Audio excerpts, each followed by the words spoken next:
वाणी पर नियंत्रण, control over speech. एक बार एक बूढ़े आदमी ने अफवाह फैलाई कि उसके पड़ोस में रहने वाला नौजवान चोर है। Once an old man spread a rumor that a young man living in his neighborhood was a thief.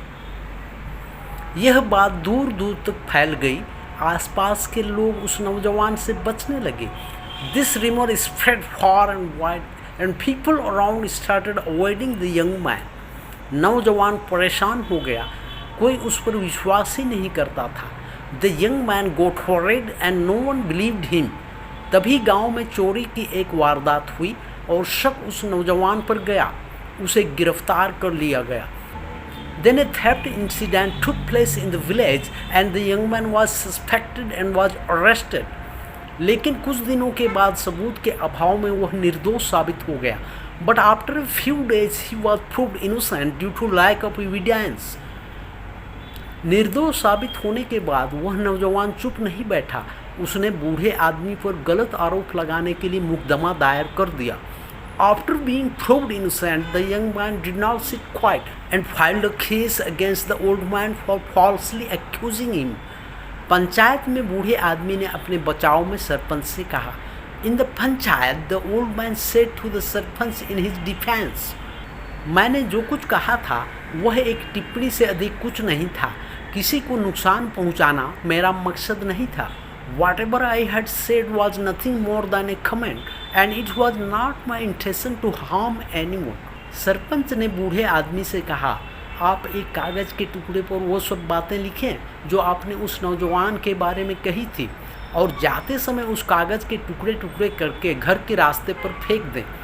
कल फैसला सुनने के लिए आ जाएं। The serpent said to the old man, write down all the things that you had said about that young man on a piece of paper, and while leaving, tear that paper into pieces and throw it on the way to your house.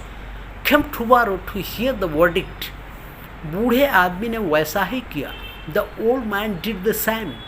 अगले दिन सरपंच ने बूढ़े आदमी से कहा कि फैसला सुनने से पहले आप बाहर जाएं और उन कागज़ के टुकड़ों को जो आपने कल बाहर फेंक दिए थे इकट्ठा कर ले आएं। The next day the serpent said to the old man that before hearing the verdict, you should go out and collect those pieces of paper which you had thrown out yesterday.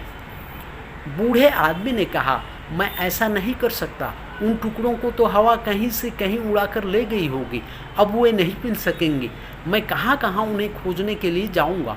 The old man said, I cannot do this. The wind have blown those pieces from somewhere. Now they will not be found. Where will I get to look for them? Sarpanch ने कहा, ठीक इसी तरह एक सरल सी टिप्पणी भी किसी का मान सम्मान उस सीमा तक नष्ट कर सकती है जिसे वह व्यक्ति किसी भी दशा में दोबारा प्राप्त करने में सक्षम नहीं हो सकता। The serpent said, in the same way a simple comment can destroy someone's reputation to such an extent that the person will not be able to regain it under any circumstances.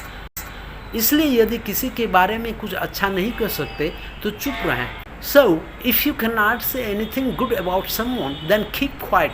वाणी पर हमारा नियंत्रण होना चाहिए ताकि हम शब्दों के दास न बने। We should have control over our speech so that we do not become slaves of our words.